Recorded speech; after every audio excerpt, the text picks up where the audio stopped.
Hey, David, how are you? I'm fine. Just check, make sure the stream's going all right in Facebook.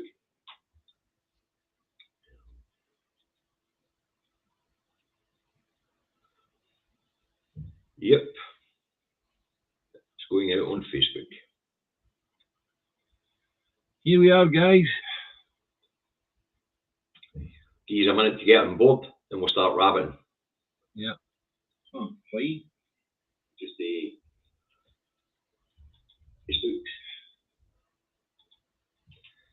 There we go. Comment chat. No comment chat, 2 viewers. Yeah.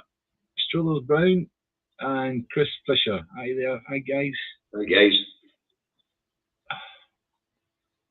Hey, hi, Joanne, on Facebook.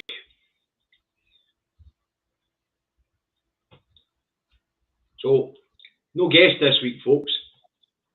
We're just going to have a chat about the week that was. But we'll get to that once a few of you get on board. Here's a wee chance to get on board. Hope you've had a nice Saturday. I was looking forward to yesterday on Saturday, but they've moved it to the 8th of October. Yeah. I wasn't there. I'd have went ahead with it. So I'd have went ahead with it. Hi, Eddie. How you doing? Hi, Nancy. Hi, Ted. Hi, Karen. Hi, Paul, Susan, Mags. I didn't realise that Eddie wasn't on my friends list because he's always commenting it, and he sent me a friend request. And thanks for doing that, Eddie. Thanks very much. I just didn't realise you weren't on my friends list, mate. So, hi, Margaret. How's Australia today? International viewer. Basically, you're aware of the problems I was having with Facebook. Well, one of the other YouTubers sent me a fix, but it's a manual fix. So after each video goes out, I've got to go and tamper with Facebook, basically, to make the videos public, because my public posting abilities have been restricted. So there you go, folks. And I haven't had a reply for Facebook. No surprises there. What I will say is, since I've been sent the fix, the audience, the viewing figures on that particular one shot up to about 1,700 last time I looked. Yeah. So it just shows you they were restricting me, really, you know. I didn't go on with Meta at all, Robert. I didn't go on with Meta at all. They haven't contacted me. Nothing. I was called this week. Okay, let's get the chat underway. And this week's show's titled "The Week That Was," because last week was a great week for the government to hide stuff from us. So we'll talk a wee bit about the stuff that was headline that wasn't really hidden for us. The stuff that has been hidden for us, well, I haven't dug it out yet. But hey, I'll stick the slide up and we'll start on Monday. Is that not when the Queen left Scotland Monday? I think so, yeah. Of course. Yeah. I would have not been paying much attention. Yeah. Right, let's get the slide up. Okay. Now, this information came to my attention through Stephen Fry, MP, an SNP MP. Monday, trade deficit running at 38 billion for August. 33.8. 33.8 billion for August, folks, a trade deficit. Now, the balance of trade deficit is horrendous at this point in time. And for the month of August, losses from leaving the EU to the UK businesses, and of course the Treasury, was a 29.8 billion. So trade with the EU is down by 29.8 billion for August. Now, David and I did a quick sum, and we reckon if that's the average monthly trend, then leaving the EU has cost the UK economy between 300 and 350 billion. Now, the full value of the UK economy last year was 900 billion. So a third of UK exports has disappeared since leaving the EU. What do you make of that, David? It's absolutely unconscionable. It's ridiculous. Why, why any government would allow such a thing to continue? You would think they would be scratching about. Well, what's wrong? What's happening? They know what's happening, right? And here we are. We're talking about a third of the trade of the UK gone, disappeared. What's interesting about that data that came out on Monday there? Now, last week we had them hailing record low unemployment.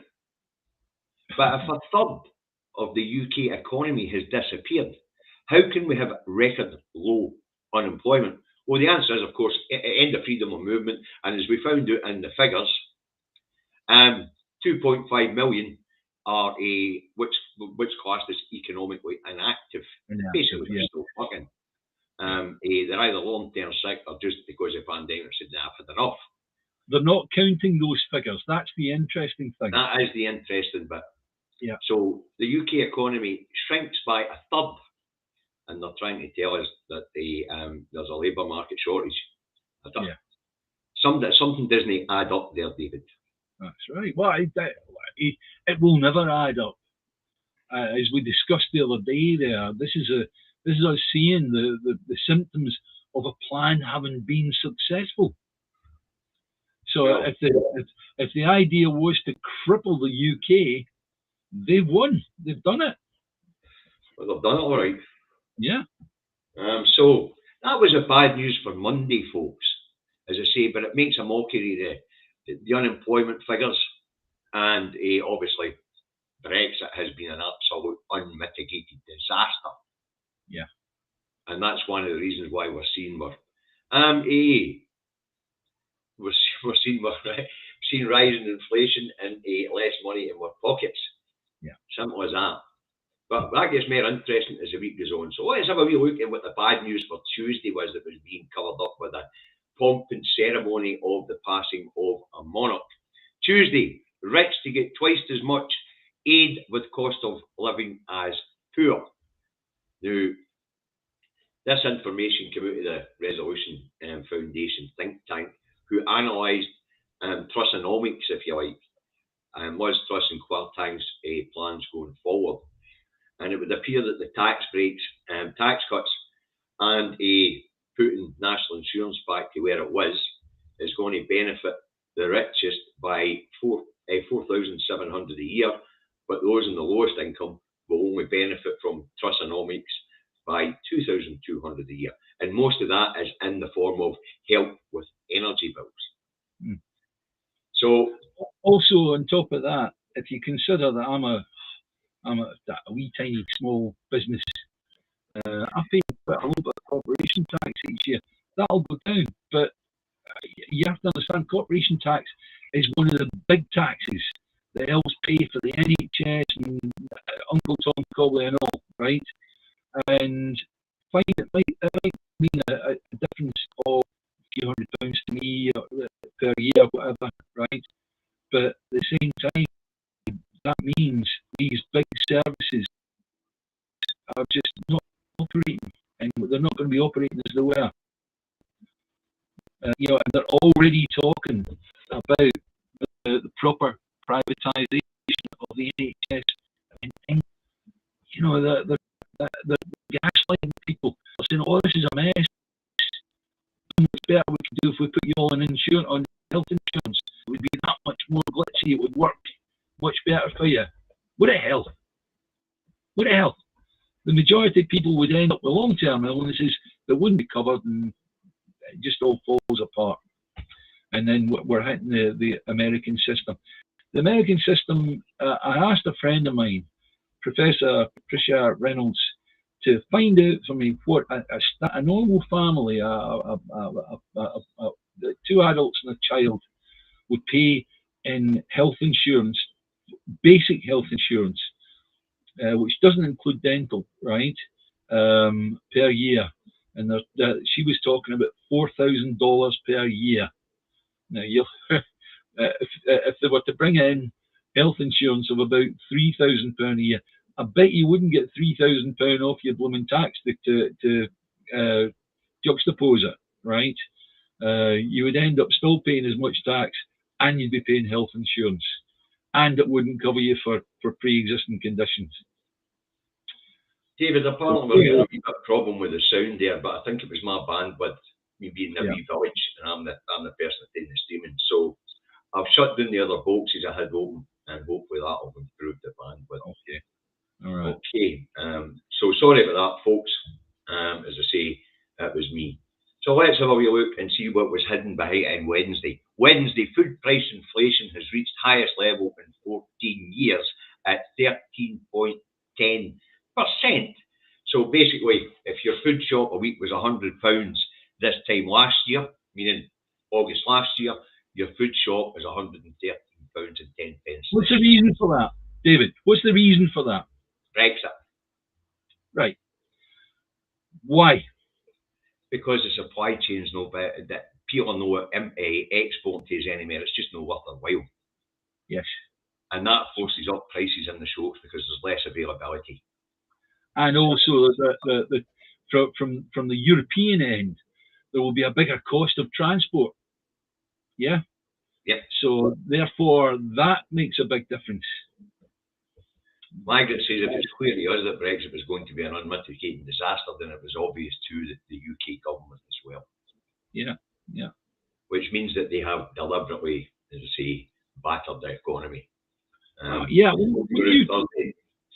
when you shut down basically 27 countries exporting to you that you can export to, of course it's going to cause problems. You would have to be deaf, dumb, and blind not to understand that, not to see that. You know, Brexit has just been a disaster in the making, and now we're seeing properly the symptoms of that, and that's coming up as food price inflation, all sorts of things. The trade deficit running at 33.8 billion for August.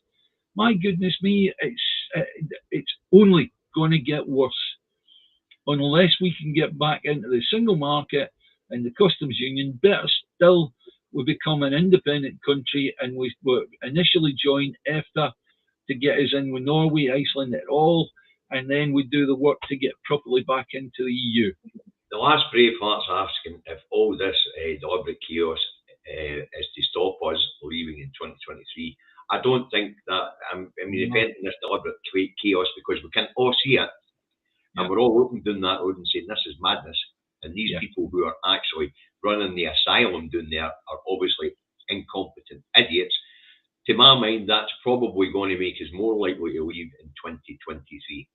The thing is, though, and I've always maintained this, they are not incompetent idiots. They know what they're doing.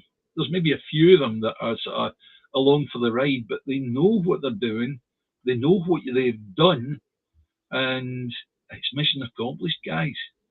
You know, we're only all we can do now is keep an eye on the numbers and watch them dropping and dropping and dropping and drop, and the trade deficit going higher and higher and higher, and the inflation going up and up and up, and this is going to bite people that you wouldn't expect to bite. Thing is, we can see the links. I mean, we've just talked about three subjects that have been more or less hidden behind the state, this madness of mass hysteria of mourning that's going on for a wee old woman that nobody knew. So it's all been hidden behind the mass hysteria that's going on down that road.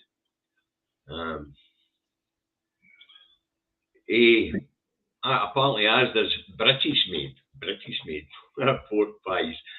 I've gone from £1.35 to £2.60. You know, oil prices are going up. The one that's got us is dog food. We've got a pet. I think it's worth pointing that out. The inflation figure is an indication on a basket of standard goods that's calculated out. Inflation hits each and every single one of you separately.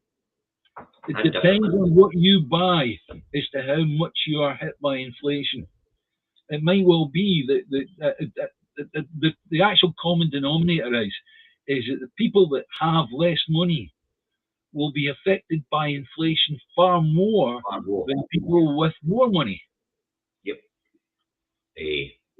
So the inflationary pressures are coming from everywhere, but the food price inflation especially. Now, the food price inflation is about to get a lot worse when the checks come in on meat products coming in for the EU and, of course, leaving the UK to go to the EU. And at this point in time, we spoke about this. Our meat producers are actually sending their meat products to the EU to be processed because of the manpower shortage in that sector. Yeah. So the reason why food prices, meat prices, especially when the checks come in, will rocket is the cost of taking them to the EU, the cost of taking it to the EU or exporting it to be processed and then importing it to put the supermarket shelves, throw in the increased fuel costs, the increased logistic costs, and of course, the meat prices are going to go mental, and there's probably going to be a shortage of certain products as the winter gets deeper. So we're putting out a call today for all retired butchers to come out of retirement and get in there and blooming do your duty, boys or girls. I'm getting, believe it or not, I'm getting letters from the Ministry of Transport asking if I'm going to renew my truck licence. So they want me to make sure that I'm renewing my truck licence. They want to make sure I renew my truck licence. They can stomp up for a medical and the cost of renewing it. Yeah. But as I say, inflationary pressures are coming everywhere, and that brings us on. Where were we? Aye, that was food price inflation. Plans to scrap bankers' bonuses, David. Thursday. Yeah, I think we did that to death on Thursday, really. You know, and yet again we came back with this thing of look, it's a plan that's been working for a long time now, and what we're seeing is that the plan has been almost completed. All we can do now is look at the symptoms that feed through. You know, I saw there from Chris. Chris mentioned Truth to Power did a good video exposing which large companies donate to the Tories. Aye. I've got personal knowledge. I do work for Warburton's, right, as a sound engineer, and I know from personal experience that the Warburton's family, because it's a family-run business, did donate to the Tory party. They no longer do it because all their workers got together and told them not to. So that they've stopped, Warburton's have stopped donating to the Tory party now for the past couple of years. So just be careful on that in case you ever get picked up on it. Truth to Power, I suppose they'll eventually, I don't know, but at the same time, whatever they actually say or write, they've got to be correct if they're saying that. Truth to Power is brilliant, actually. He's really quite good.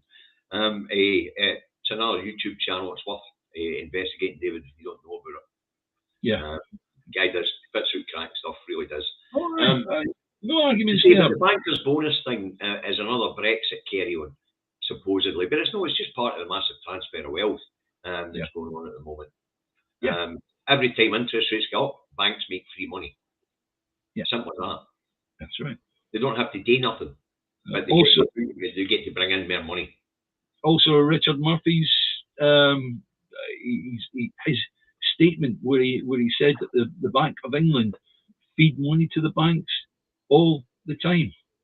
There is an account, and it was put in place for the stress tests that the banks go through to make sure that all the British banks get through those stress tests. That they haven't done it as a one-off. It's been done continuously. There is an account where the banks are getting free money from the Bank of England all the time. I only muted them for 5 minutes, John. Only 5 minutes.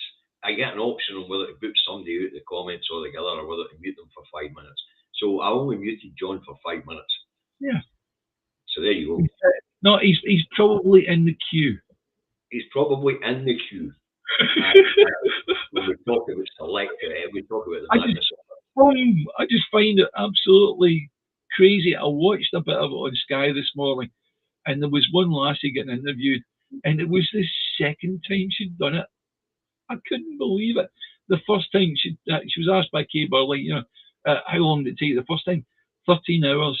And how long have you been in the queue this time? And don't forget, you're practically right at the end.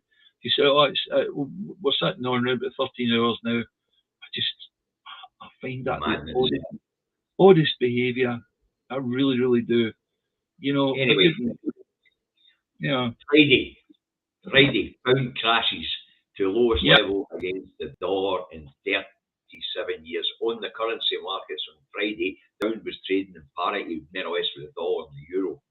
But we at least have to recognise that the dollar's having a bit of a rally at the moment. Yes, because money's going to the UK and they're sticking it in the dollar. Yeah. We at least have to recognise the dollar's having a bit of a rally at the moment. Yes, because money's going to the UK and they're sticking it in the dollar. Hold on, David. I've got a bit of feedback. I need to sort it out. Right, that's it sorted. The traders will be going with the pound. No thanks. And what they'll be doing is they'll be concentrating on the dollar because it's rallying. It's going up and up. So when it's going up and up, they can make money on those trades. So consequently, it's a double whammy for the pound. But what we're also finding, David, with these massive transfers of wealth, in fact, you've got to heads up to the EU. They're saying what we're going to do with this energy crisis, and then they're looking at the UK and saying, they dafties are giving 130 billion quid to the energy companies. Let's tax the energy companies. So our 130 billion quid goes to the big fuel giants and energy companies, and along comes the EU and taxes it straight out of their pockets into the EU. Basically, we're going to subsidise the EU's energy bills to the tune of 130 billion quid, maybe more. It's all a game of how the retail gas prices go. How the wholesale gas prices go. So it's absolute. Hats off to them in Europe. I mean, they run the train companies here, so we subsidise the railways.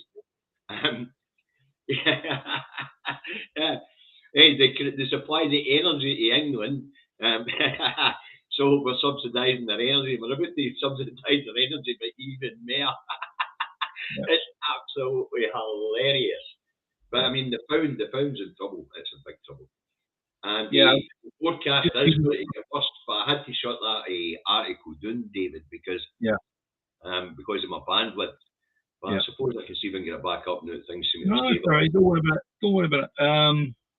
And Margaret says, I think it's disgusting that bankers who earn that much money need to earn more greed, breeding greed. The bankers have always been greedy, Margaret. You can look right back to the time even of the was it the Battle of Trafalgar. One of the Rothschilds were the first to find out who had won. That's right. They runners and writers. And he started selling, and everybody started selling, and he bought everything. Right.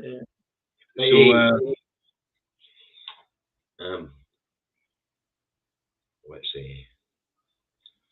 I've got that article back up, and what's interesting about the pound being in trouble is the Bank of England's got a big announcement to make next week, and they're expected, in the monetary policy on Thursday, they're expected to hike interest rates again by 0.5% to 0.75%, which is what the government wants them to do. The government want them to get tough on interest rates to try and rein in inflation. We know with the inflationary pressures this time only coming to the normal sources. We spoke about that in this programme. Inflationary pressures at the moment are actually being driven by greed rather than consumers having too much disposable income, which is normally how that comes about. No, we amortized how much it would be. So we went looking online to see how much a 0.75% rise, because let's say that's what the government want. and they're actually threatening the Bank of England at the moment that you'll follow our monetary policy, right? So 0.75, what that would actually mean is if you've got a £100,000 mortgage over 25 years, then what that would mean to you in pound note terms is an additional £40 a month. That's a 0.75% rise, taking up to 3%. Of course, the percentage that you pay on a mortgage is higher than that. The typical mortgage at the moment will be between 3.5% and 5%, right? Depending who you go to. But taking up to 3% as the bank lend rate, then that would be an extra £40 a month on a £100,000 mortgage over 25 years. Now that's an average. Some will be better, some will be worse. All right, and some of you luckily will have fixed in. And you know, I got sadly involved having a LIBOR mortgage, and they were changed and all that, and I managed to get a standard mortgage but fixed in for 5 years. So thank goodness I can maybe breathe a sigh of relief just for a little while. However, a lot of people are going to be struggling with that. If you add on to that the inflation, the cost of living, the electricity, gas prices, all the rest of it. So, sorry, Dave, you want to come in on that? I'm just saying, and all the analysis seems to be that because the Bank of England won't hammer up the interest rates, that the pound will weaken even more next week. And according to Bloomberg, currency traders are ditching the pound at a massive rate of knots. It's sources of Credit Suisse and Bloomberg Professional Services, and they're saying that the Bank of England is being too dovish, meaning they've just not got the balls to start booting up the interest rates to try and tackle inflation. But as we know, as I've just said, the inflationary pressure isn't coming from the normal sources. So even with the Bank of England using what little, well, as you say, a hammer to crack a nut, using what little leverage there is, they know that the consumer in the UK hasn't got enough to cover huge hikes in their disposable income. So, I mean, they're squeezing every last penny out of us as it is, but it's not looking pretty, as I say. But at the tail end of last week, the UK currency was bombing at a rapid rate in knots, and depending on what the Bank of England does next week, it could bomb even further, which weakens, of course, our buying power, which is also an inflation driver. And let me just add to that: wages are not driving up inflation. They are not. There are other effects of these pay bargains going ahead, but it's not the driver for inflation. No, that's the driver for inflation is Brexit. It is most definitely Brexit and the profiteering that's going on. Yes. And that's why, I mean, it's pure madness to take more money, more disposable income out of people's pockets at this point in time when the economy is floundering. I mean, retail sales last month were down 1.6%. Now, if you take that month on month as the squeeze gets even tighter, the contraction is even I'm surprised at how I was talking about this contraction at the beginning of the pandemic. You know, I said there would be a bounce back when we came out of the pandemic, then the contraction would hit. This contraction is hitting much faster than I thought. Well, I coined a little phrase that I used to put up on Facebook. Welcome to Boris's sweatshop wet dream Britain. And what that means is that what you can do is you can attack the people of the UK financially.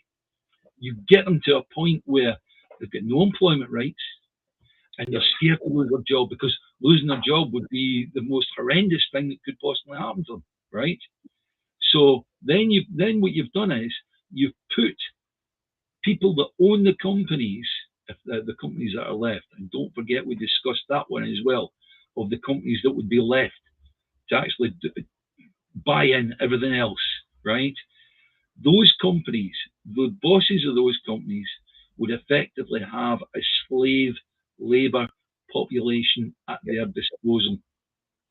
And people have got to realise this right now, that unless they find a way to get themselves organised and fight back, it's going to get worse and worse and worse. And you wouldn't believe what the place is going to be like, what society is going to be like for everybody going forward from this. It's going to be a disgusting setup. And, people just, what was that? Ration time, folks. What's interesting about that, Jim, is that they could see this coming. Yeah. In 2017, Theresa May set up the Ministry for Food. Yeah.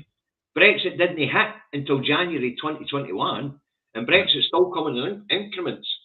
We just spoke about meat checks coming down the line later this year, which is going to see meat product prices shoot through the roof this winter. Yeah.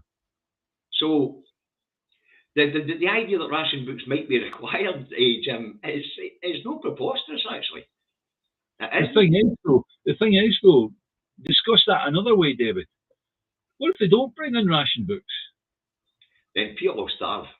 Because when we don't have disposable income, say and I can't put our normal, pick up the normal things we do at the supermarket and put them in the food bank basket. Yeah. You know, if we don't have a wee bit of disposable income, then there's no donations to the food banks. So food banks will disappear.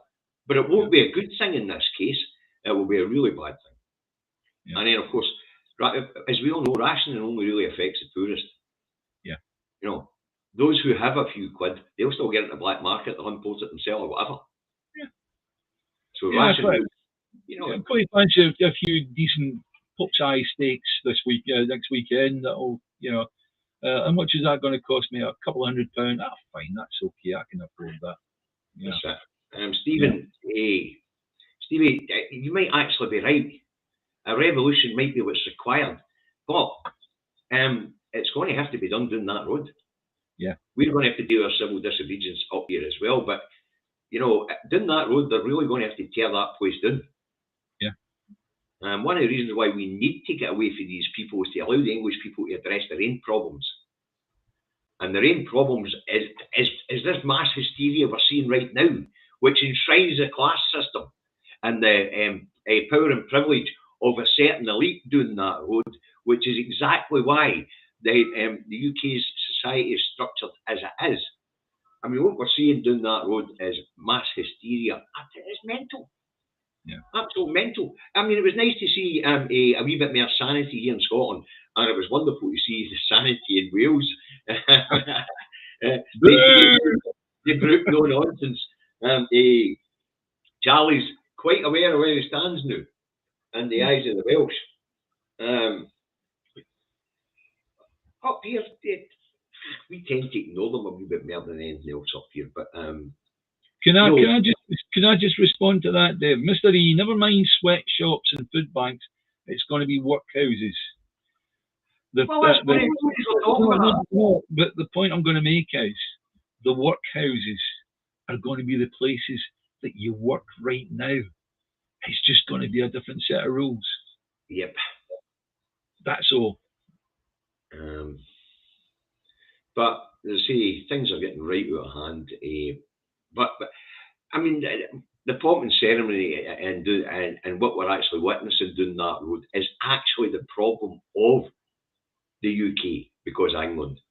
Yeah. And it entrenches the class system. Yeah. You can't climb out. I was talking to somebody about this the other night. I said, "When do you get in the army for, Davies?" He says, "Because we're back where we were then." I says, "So, if the military were recruiting, all the kids in the Cinque States would begin at the military right now. At least we had the military as an escape out of the poverty that was being imposed on the people by Thatcher and her and Reaganomics. Now we're seeing Trussonomics, which is basically the same thing on stilts. It's a massive transfer of wealth again. Yeah. Thatcher transferred the public utilities into the hands of the private companies, and now this lot are taking what's left. Interesting what you said about the NHS a wee bit there, David, because as they privatise down there, then the spending becomes less. And if the spending's less, then the consequentials are less. right. Absolutely. So, which means that we would be forced to follow that model unless we become independent. That's right. So we are on those Barnett consequentials. The sum of money that we get back after having sent money south is going to become squeezed and less and less. And the SNP have got an emergency budget coming up, and purely and simply, it's going to be to tell us, look, guys, the treasure box is empty.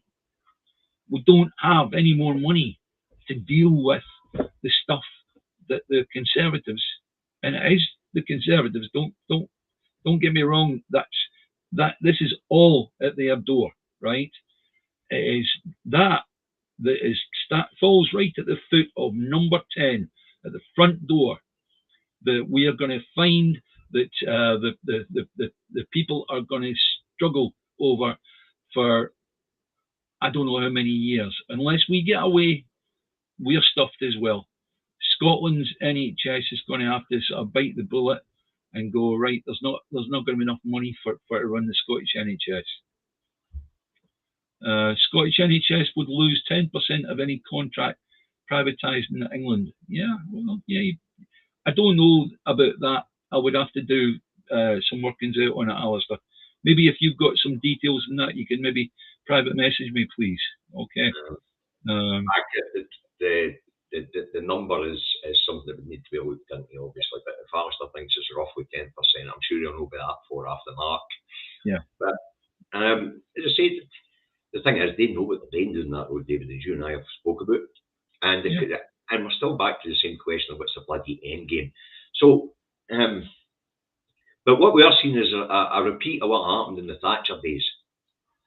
Inflation's gone the same direction. Interest rates have gone the same direction. The pound's gone the same direction. It's just on stilts. And the transfer of wealth from public into private hands is absolutely massive, as we've just seen with Trisonomics, are called it, with the nutty notion of giving the big energy providers and big energy companies 100+ billion of our money so that we can keep our lights on. Instead of just stroke a pen, you charge no more than that, or we're taking you into public hands.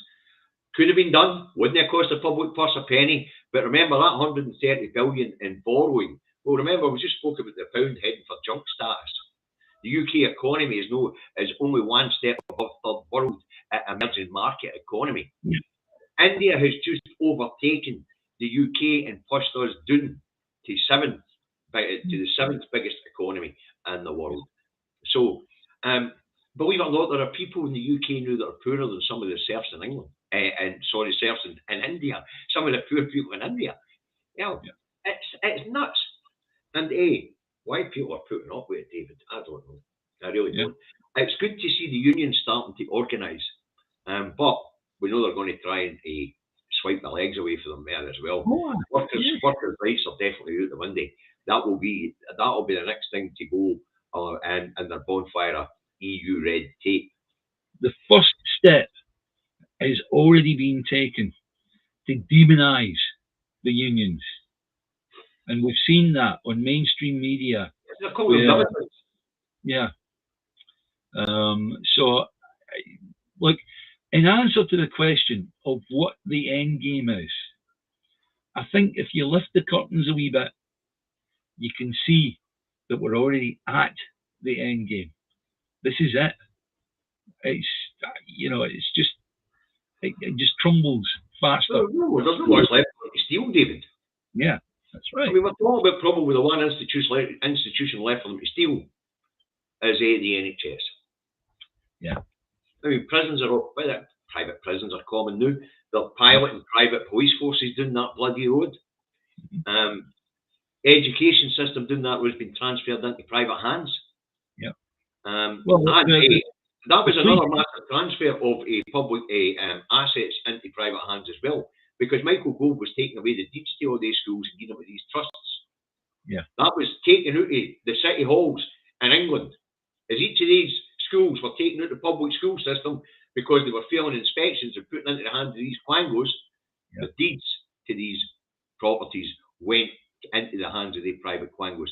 That's a property and assets that belong to the people, and the counties doing that road being taken away. Yeah.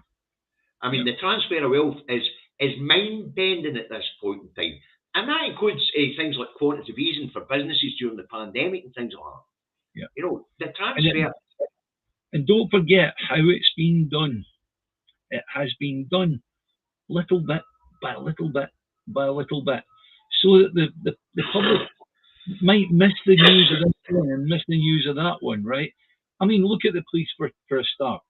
At one time, prisoners being transferred to a prison would have been carried out by the police force. Who's it carried out by now? Who does it? Correct. Well, listen, there's an interesting question there from Robert Bruce. Robert T. Bruce. What's the Scottish Government doing about all this? The answer is as much as they can, Robert. You've got to remember the economy is reserved. Yeah. Banking is reserved. Energy policy is reserved. What the Scottish Government doing is mitigating. Yeah. That's all they can do. And they've got to the end of the bit of string with that. They're now getting to the point where there's no more money that we can use to mitigate. Well, let's talk about how the cuckoos in the nest will address that. They'll tell the Scottish Government, you've got tax raising powers, raise taxes. You can't raise tax on a population that's on its knees. Yeah. You know, the Scottish Government has one fiscal power, and that is income tax. And people are already, thanks to the mismanagement of the economy by the Westminster Government, people don't have any disposable income, so you can't tax their income. You know, so the Scottish Government is doing everything they can. Yeah. But that everything is very little. But when we think about the benefits we get because we're in Scotland, we already save massive amounts of money because of the Scottish Government. The bridge tolls, bus passes, a lower council tax, baby box, free early learning. That's all cash in Scots people's pockets. You know, that is all cash that we have in our pockets. And it was actually giving us a wee bit of a head start until the latest round of nutters getting to number 10. And I'm talking about Bojo and getting Brexit done. Yeah. You know, so the Scottish Government have done a lot over the years to put more cash back into people's pockets, including the council tax freeze for all the years. So they're doing what they can within the constraints of devolution. Yeah. And remember, folks, the Scottish budget has been cut by 5% this year and will be cut consecutively over the life of this Parliament by 2% a year. So we're talking about by the end of the life of this Parliament, 13 to 50% slash in the block and the transfer, if you like, the internal transfer of money from Westminster to Holyrood. And of course, they intend to spend directly in Scotland, which means they'll be less in the Scottish Government's coffers again. So the Scottish Government are doing what they can. Well, as far as that's concerned, it's like I agree. The Scottish Government are doing what little they can, whilst they are a devolved government. And the only way out is independence. That's it. It's straightforward. Diane's echoing something I said last week when we were talking about the teachers going to go on strike. And that is that the biggest slice of the Scottish Government budget is going to the NHS. So in order to be able to help people with the cost of living, by giving them better pay rises in the public sector, then what happens is the spending in the NHS goes down, so healthcare quality goes down. Yeah. Simple as that. Yeah.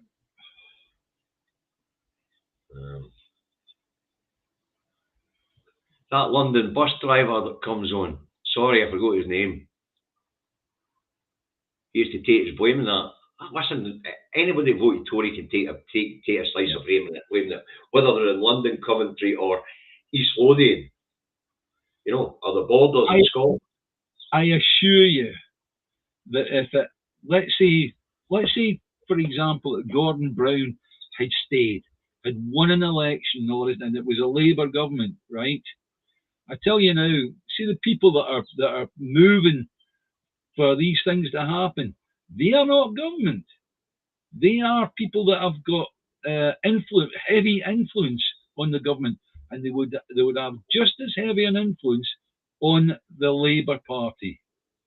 So the Tories are to blame, but Labour would be just the same. Labour are not going to change anything for you. They're not going to do anything for you. They're going to keep us out of Europe, and that's it. End of. Right, Gordon Thompson asks, guys, what would the Westminster government do if we did not transfer any money? Well, because the way systems are set up, and the companies that are paying the taxation, they pay it straight to Westminster anyway. That's right. So, and the Scottish government's not in a position to demand that they stop paying it to Westminster and pay it to the Scottish government. They're not in a position to do that. If you imagine, I don't have any employees now. I used to have loads of employees, right? When I was down the road in England, and each month the wages run is done. It's like the amount of money that is paid gets paid directly into an HMRC bank account. It's a direct transfer, and they follow that with the data, the figures that you've calculated, right? So the Scottish government has got no power over that whatsoever. But when we talk about the Scottish government having power over income tax, that income tax still goes to Westminster before it comes back. The difference is every employee up here has got an S behind its national insurance number or whatever it is that they use to identify you as a Scottish taxpayer. There's an S there. That's the only difference it's made. That's the only difference it's made. So we're not set up for that. We do have tax systems in place ready to go. We can manage taxes. We do have devolved taxes. We have the aggregate tax, we have death duties, we have all sorts of taxes which are devolved. So the tax system is there, the software is there to get it up and running. But at this point in time, there's no authority to tell Morrison's, Asda, Tesco, Shell, BP, there's no authority to tell any of them to pay their money to a Scottish exchequer as opposed to an English one. You know? Yeah. I mean, this is a concern that you need to be thinking about. Is that, let's say we have a referendum, it's a yes, and then it begins. You're going to have companies up here that are still going to insist to send their taxes down to the Treasury in London. That's at the point where you have to stop on them and just take away their businesses. Yes. Because you'll be able to do that as an independent nation. You'll be able to say, either you pay your money to us or we're going to put you out of business. Correct. So generally, the transfer of revenues being paid to one exchequer to the other, we can look at the most recent model, which is Slovakia and the Czech Republic. It can be done smoothly, it can be done rapidly. It's the same as setting up your currency and a central bank. We only have to look to, as I say, the Czech Republic and Slovakia, particularly Slovakia, because that had these institutions set up, all done and dusted within 3 to 6 months, I think it was.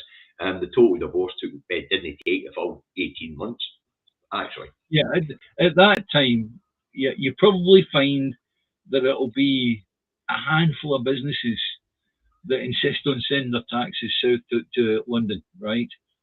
And it's very simple. You just name and shame. And people are told, look, do you want these people paying their taxes to the Scottish Exchequer that it should be? Or do you want them to continue sending it to London, which is wrong? It's not helping you as a population. All you do is boycott their businesses. And at that time, it would be a good reason for everybody to boycott that business and get women protests going outside those businesses that have done that. It is a concern. It may happen. It might not happen.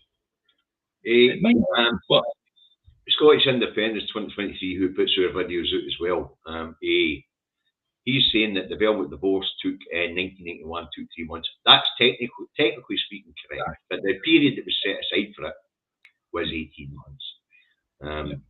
So, as I say, it can be done. It can be done swiftly, it can be done smoothly, it can be done efficiently. It's all a matter of whether the people next door will be finished throwing their toys out the pram and stamping their feet. But saying that, having a look at how things are right now, they'll get their own problems to fry. you know. And the other thing that this cost of living crisis is going to do is going to have people down there believing that it's time to get short of Wales and Scotland and Northern Ireland because they believe that they're subsidising us and that we actually create the UK's deficit and they run a surplus. A lot of bollocks, of course, but that's what they believe. And as it bites down that road, they're going to be looking up this road and saying, we're not subsidising the jobs, get them to fuck. Yeah. Sorry, that's my first swear word this time round to you. But that's exactly what happened. And you know, that is exactly what will happen. So we're going to see a lot more turmoil coming, moving forward and into 2023. An awful lot. I know as we've gone through this, it's just more bad news, right?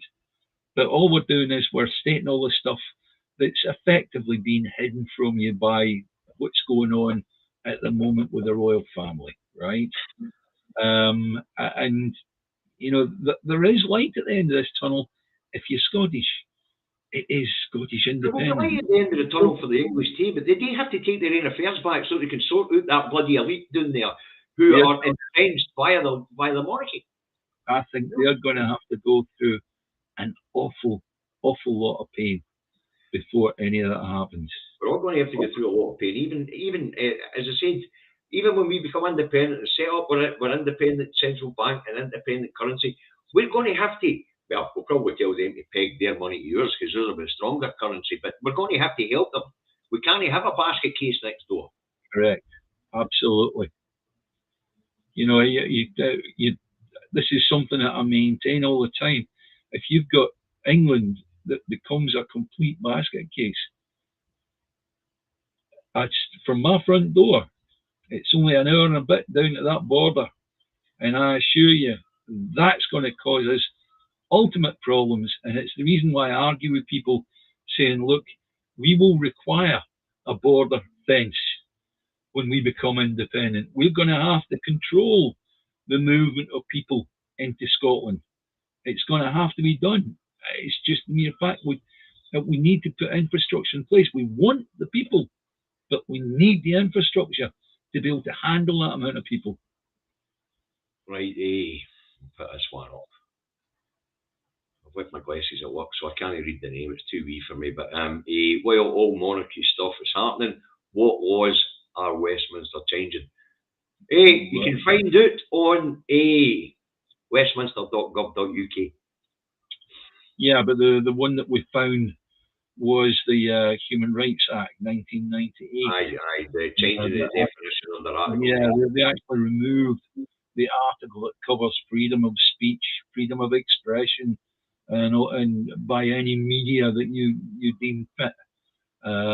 So it's still there. It's still in the UN human rights. It's still in the United Nations Charter on Human Rights. And what's interesting is the Department of what do we call it? It used to be the Overseas Aid Department. What do they call it now? No, the FCO. Foreign Commonwealth. Aye, Foreign Commonwealth Office still have Article 19 in force. Yeah, well, no. I think it's just that it's been forgotten, it hasn't been deleted. In actual fact, the one that I found was the 2006 version that they put out, and that had Article 19 on it. I think it's just the main Westminster legislation that you can get from Westminster that has that missing, as I found out the other day there, much to my disgust.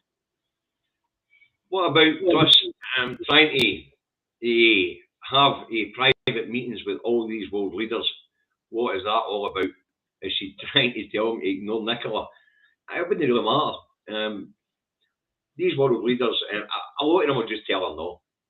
They'll fly in and they'll fly back out in the same day. I believe Biden's tell her no.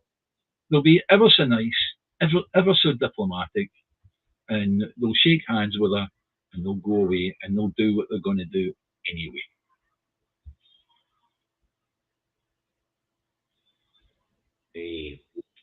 Somebody saying there about his mate was making the point the other day. If you asked the people in England if they would like to boot out Scotland to the Union, they'd probably say aye. But Mira, listen, The move for English independence is going to grow rapidly. They're intervening. A party down there that's pro-English intervening are intervening in the Supreme Court case, which is interesting. Yeah. Apparently they're going to back up Scotland's claim of right. That's quite funny. Nathan McAllister says 2 cops kept following a young girl in Edinburgh the other day for just holding a small piece of blank white paper. Police Scotland is aware of this. Well, I tell you now, I was going to buy a ream of paper for my printer the other day there, and I thought, no, I better know, because that would be like 200 charges right there. No, but it is something we should discuss. Because let's face it, David, you and I are Republicans, right? And you and I are the sort of people who are more likely to be stood on the street with a placard saying, "You're my king." Yeah. Right. Now, I mean, what sort of state of democracy is democracy in when you cannot express an opinion without being afterwards? But the thing is, you can look at these people 2 different ways. The wee woman that holds up the bit of card that says "Not my king," right? Then she gets huckled off, and there's a wee bit of a rammy about it, right? If you had 10,000 people taken to the streets, holding up bits of paper saying "Not my king," that's a different matter. Well, I was listening to James O'Brien the other night there in my work through my earpods as I was working away, and he had some bam on, and he was talking about people being arrested for showing Republican tendencies, right? And the speaker comes on and says, "I should arrest them, aye." And he says, "So what if there was a bunch of Republicans there, and you were standing with a placard saying, 'It is my king'? Yeah. Should you be arrested?" And he's like, "No." And James said, "How no? Let's face it, you're more likely to be inciting trouble with the people and offending the people, because it's being offended is apparently what it is.